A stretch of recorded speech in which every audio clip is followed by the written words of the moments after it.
Hey, this is Michael with BleepinJeep, and today on BleepinJeep, I'm going to show you how to put an AX15 transmission back into a Jeep. You see, I posted this video recently about how to remove the transmission, and the most common request and message I received after this video was, how do you put it back in? And there are a few things that make it a little bit different going back in than simply taking it out. So this video will show you how to put it back in. In the description down below is the original video on how to remove it. But let's jump in and reinstall an AX15.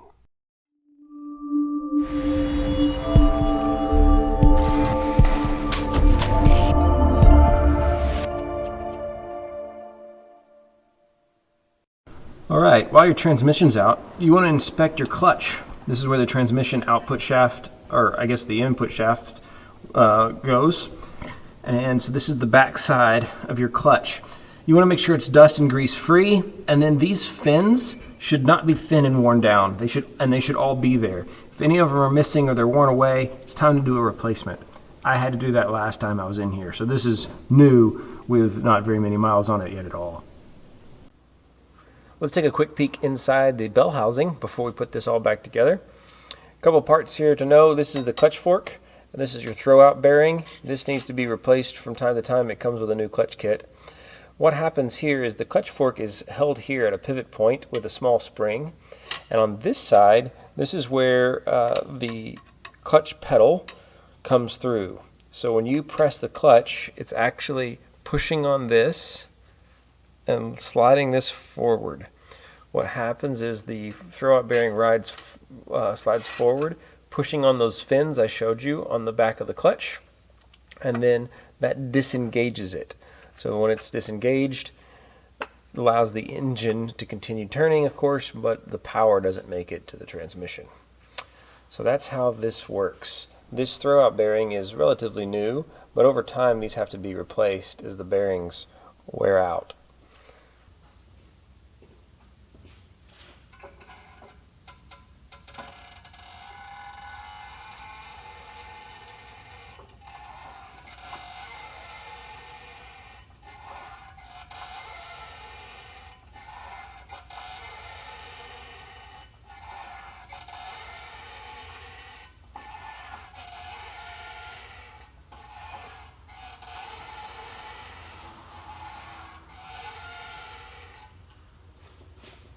Okay, I've now been pushing on this transmission for 4 hours. It has never been this hard before. I've got like the last inch. Everything's lined up, the shaft is in place. It's just not fully seating in the pilot bearing. I've never been this close before though, so I'm making progress. I've tried several different jack arrangements, several different angles. I've taken it out and realigned it multiple times. I want it back in the Jeep.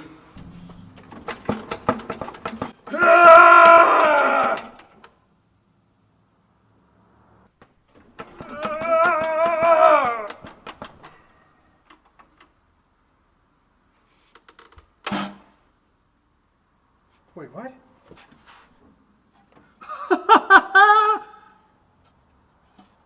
Oh, you've got to be kidding me!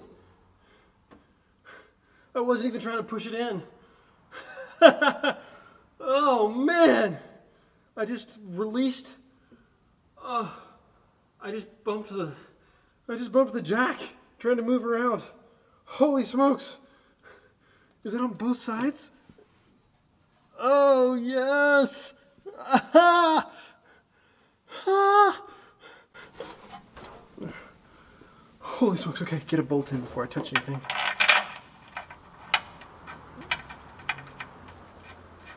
Whew. Oh, I hope the camera was on. Yes! Oh.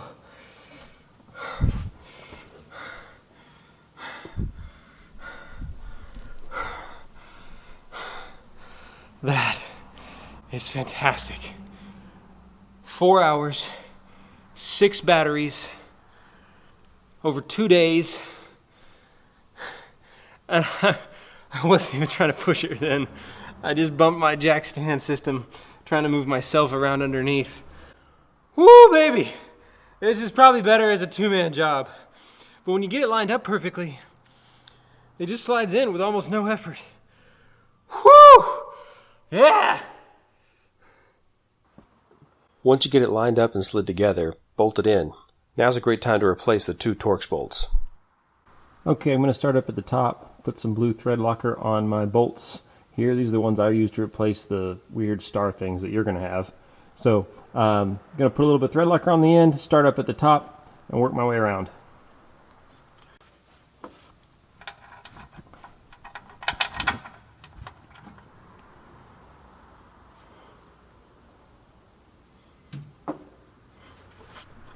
Don't forget when it comes to this driver's side bolt that it also needs to hold the mount or the bracket here for your clutch cable, clutch hydraulics.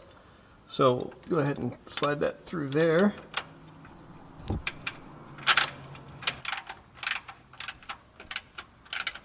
Personally, I don't like to use power tools when putting stuff like this back together. Because I don't want to cross-thread anything, strip anything. Taking it apart, it saves energy.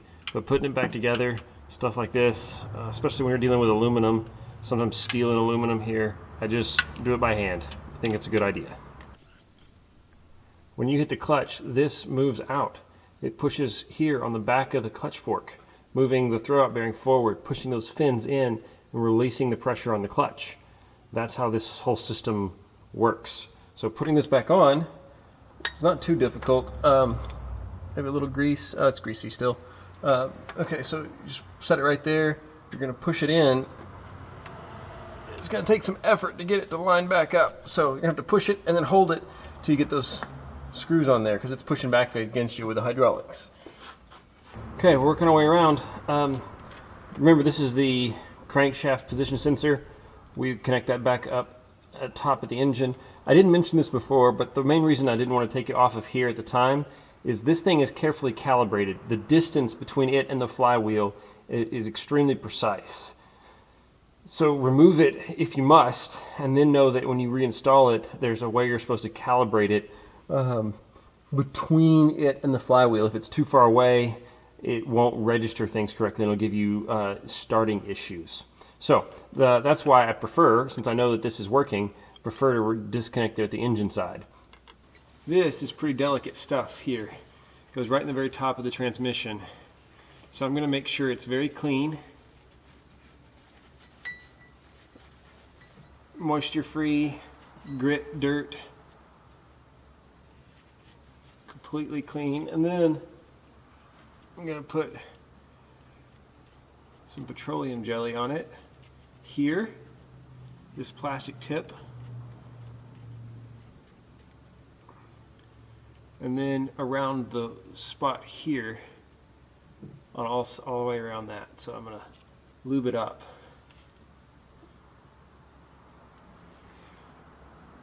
It does not get lubed from the transmission. Even though there's liquid in the transmission, it pretty much doesn't get this high. So what you're putting on here now isn't just assembly lube to start it off. It's the only lube it'll get. This actuates every single time you change gears, of course. So keeping this in good running condition, make it last a long time.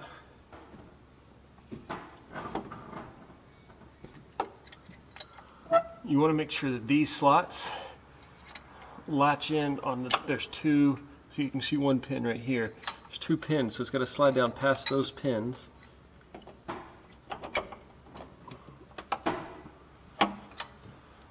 I had trouble until I adjusted it from the top, because I had it backwards.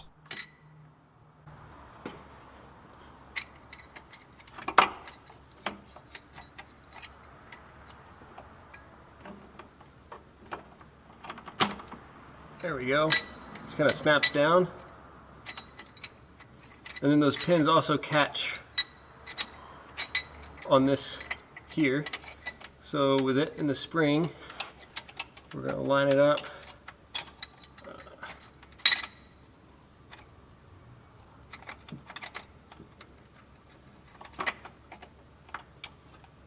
There we go. And then we just press it down, and we're going to turn it like we're tightening a screw. Got it. Really want to seat this dust cover in that groove really well. It's what keeps all the junk out of the transmission from underneath. This rubber boot up here at the top, that keeps junk going up to you where you are, but this keeps stuff from getting into the transmission. Yeah, that's good. So now I'm going to begin connecting all the wiring that I disconnected. I'm going to get all that connected. In a minute we'll raise the transmission a little bit and connect this, but wiring first while I can still reach everywhere.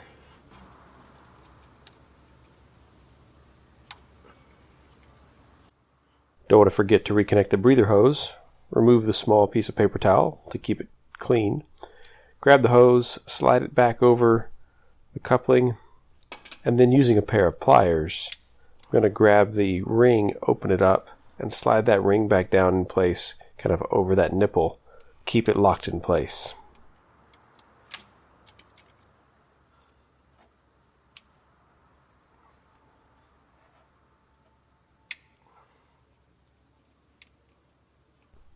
With all the hoses and wires connected, it's time to lift it back up into place.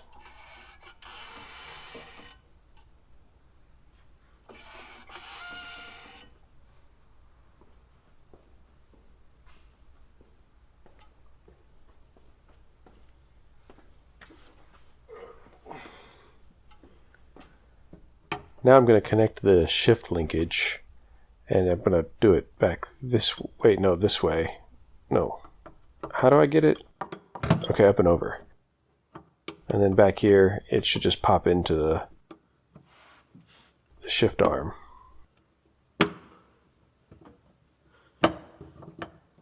Yours might be a little bit more tricky because it has better bushings. My bushings are pretty worn. Lift it the rest of the way back up. It should be at ride height.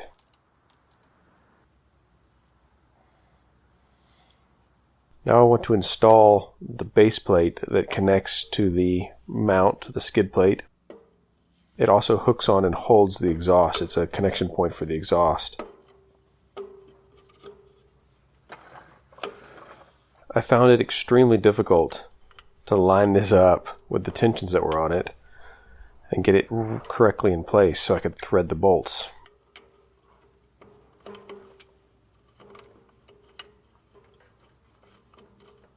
What I finally did was put a screwdriver through the hole, and without damaging the threads, by being gentle, I lined it up with the other hole and used it kind of as a guide to hold it in place so I could thread one of the bolts.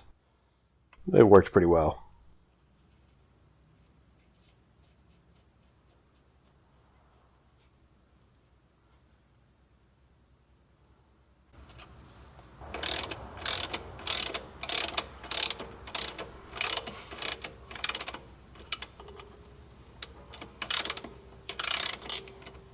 Okay, make sure your drain plug is fully tightened all the way, and then it's time to begin filling it up here from the driver's side.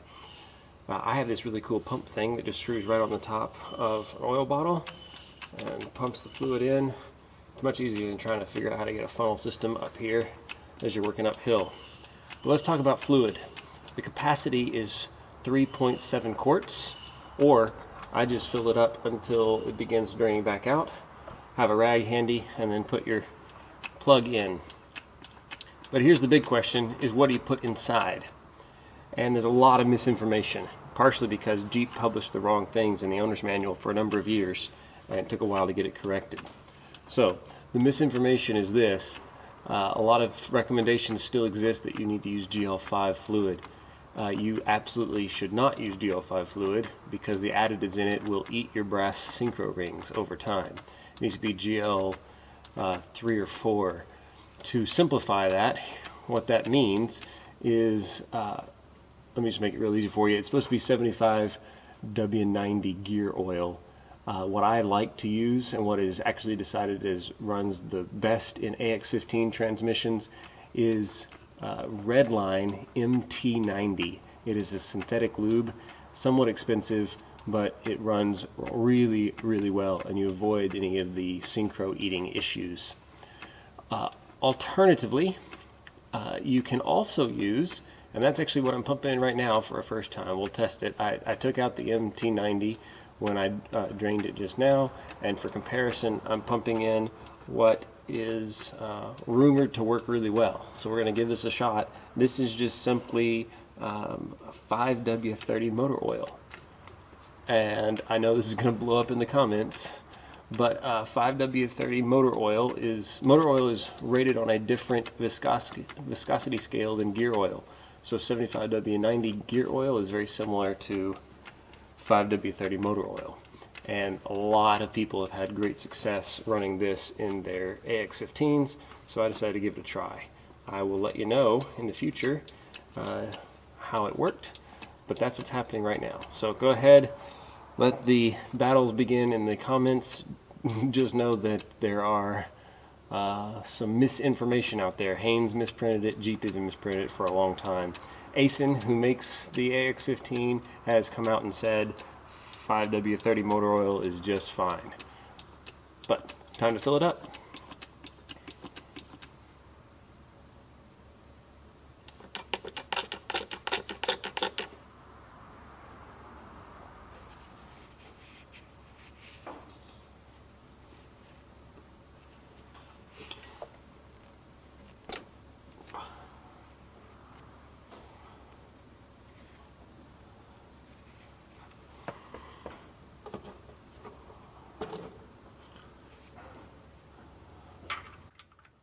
Once you have it all finished and filled, clean everything up well. Make sure there's no drips so that later you'll be able to figure out if you have a leak.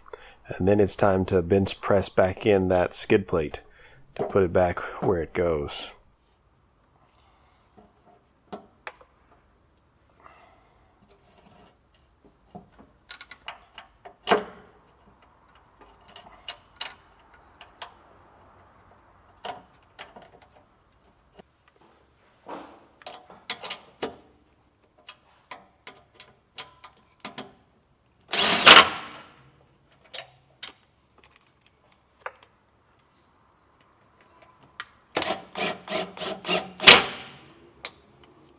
And finally, do you remember those 4 13mm nuts that hold the transmission to the skid mount? That's the last step. But before you put them on, you need to take your Jeep for a quick test drive. Run it up the street, around the block, nothing too crazy, but allow the transmission to kind of settle into its groove, the spot it would like to be at rest. Then put those on and tighten them down. And that's it. Thanks for watching BleepinJeep. If this video helped you out, please give it a thumbs up. Share it with your friends, and subscribe if you enjoy this type of content. Also, you need to make sure you check out BleepinJeep.com for all of the best off-road videos on the internet with none of the boring stuff. And speaking of needs, I need to get some new pants because this project completely decimated them. Thanks for watching. And this is why you should always put the lid on your thread locker before you lay on it. Bah.